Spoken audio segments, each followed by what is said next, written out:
Hello and welcome back. In the previous lesson, we left off where I was logged in as the admin user, which had no rights, so I was not able to access any features or functionality of Amazon Web Services. So I now need to go back to the root account and grant permissions to the admin user. So to now go back to and log in as the root user, all we need to do is I'll switch back to my other tab here, click on Sign into the console. And you will notice that after you log out as an IAM user and then click on Sign into the console, you may have a slightly different login page than you do when you logged in originally as the root user. So all you need to do here is just click on this link here, sign in as root account credentials.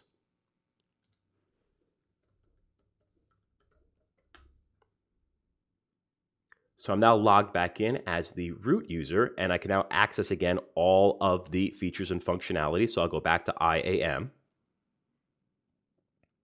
And now let's take a look at policies, because it's going to be policies that drive how we give access to users, groups, and eventually other services through the use of roles. So let's click on policies here, and let's also click on policies down here on the Orion papers. So let's just look quickly at what policies are. So policy is a document that formally states one or more permissions. By default, and this is very important to understand, by default, an explicit deny on a policy always overrides an explicit allow. So what do we mean by that?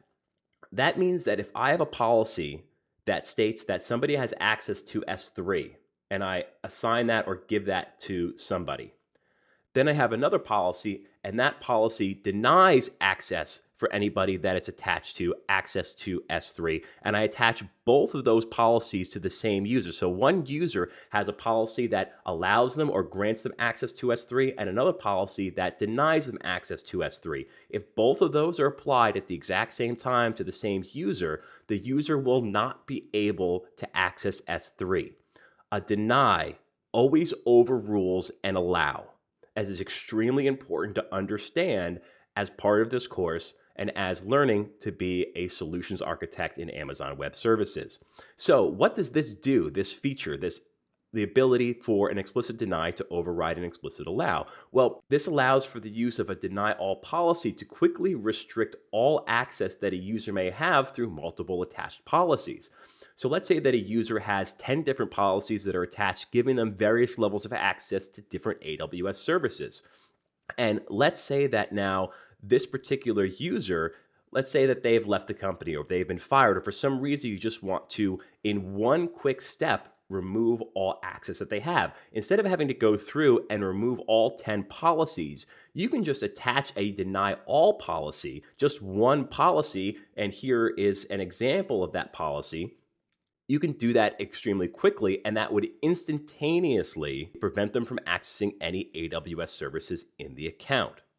And if you ever then wanted to just restore the access that they have, instead of having to go back and add in all those 10 policies that they may have had attached, you can just remove the deny all policy, and the 10 policies that are still attached to their account, granting them those various levels of access, will then work again.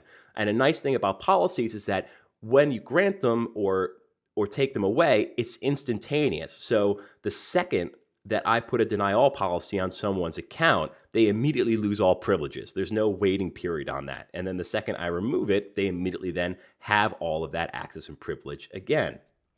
So let's just take a look at these two policies, because these are examples of what the policies actually look like. So here's an IAM policy, an example of the admin policy. So if you see here, we have a statement, and then statement, there's an effect, and the effect here is allow. So this is an allow policy, and the action here is designated with a wildcard with a star here, and that just means everything. So we're basically saying allow all actions on all resources. Obviously, as an admin, you want access to all resources within AWS, so this effect allow, action everything, resources everything. So this is our administrator access policy. Now, if we take a look at a deny all policy, it's the same thing, just instead of the effect being allow, the effect is deny. So effect deny all actions on all resources.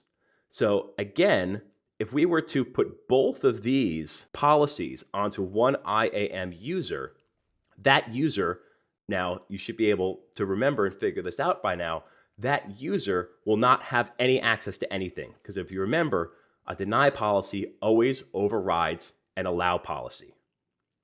So let's continue talking about policy. So IAM, one of the nice things about it is it actually provides a bunch of pre-built policy templates to assign to users, groups, and some of these examples include administrator access, which we looked at here, power user access, which is administrator access except it does not allow users or group management.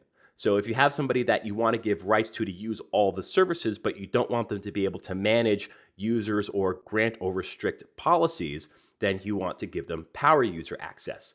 Then there's also something like read-only access, and that allows people to only read, let's say, items in an S3 bucket. So they can't create buckets, they can't upload to buckets, but they would be able to read items and download items that are in an S3 bucket. And what we see over here under policies is the full list of the pre-built policies that AWS has provided for us. So if I type in admin, we will see here that the top result here is administrative access. So this policy right here is represented as this policy here. You can also look at S3 full access, or S3 read-only access. So again, if you just wanted someone to be able to read from S3, you could assign them this policy. And we can click on that and we can take a look at what the policy and how it's actually written. So here we see that effect allow, so we're allowing access to something. Action, instead of it being all actions, is being restricted to just get actions and list actions in S3 for all resources in S3. So as you'll see here, this is something that gets a little more granular than an all-out admin access. So you can start to see how for various different policies, there starts to be a lot of granular things that you can do with granting permissions. So another nice thing is that you can also create custom IAM permission policies using the policy generator or writing them from scratch. So to do that, we can click back on policies, click on create policy, and here we can use the policy generator, which we select on that. We can select things like allow or deny. So let's say we want to select allow. We can select a service, let's say co-deploy, for example, set actions, all actions, or say that we just want to allow somebody to batch get deployments. And then we would have to add here the Amazon resource name, or the ARN, which I will describe and touch on in a minute here. So I would fill this out, click next steps, and then it would build that permission for me.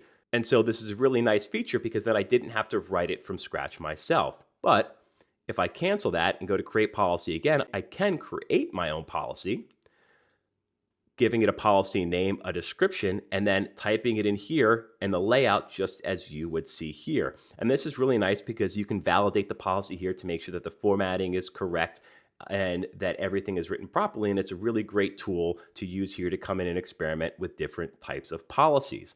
There is also the policy simulator. Now, the policy simulator, what that allows you to do is run tests based on the policies that you've written to make sure that they work, or if they don't work, or if they're restricting the right types of access or granting the right types of access. So these are really cool tools that you can use here in identity and access management, specifically for policies.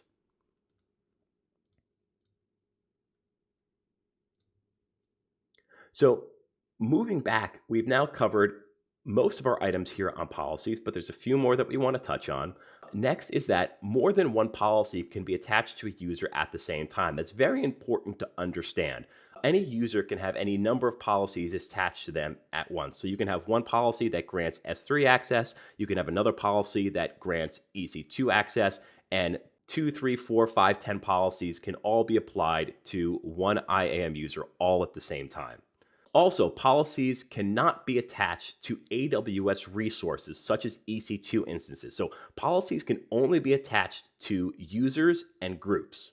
They cannot be attached to things like AWS services. So an EC2 instance cannot have a policy attached to it. Now, there may be times when the EC2 instance will need permissions to access, say, an S3 bucket, but there's a different way that that occurs, and we'll get to that in another video. So now that we understand a little bit more about policies, we still have the issue of needing to grant permissions to our admin user. And we will do that in the next lesson, the very next lesson. So with that, we will conclude this video for now. Thank you for watching. You may now move on.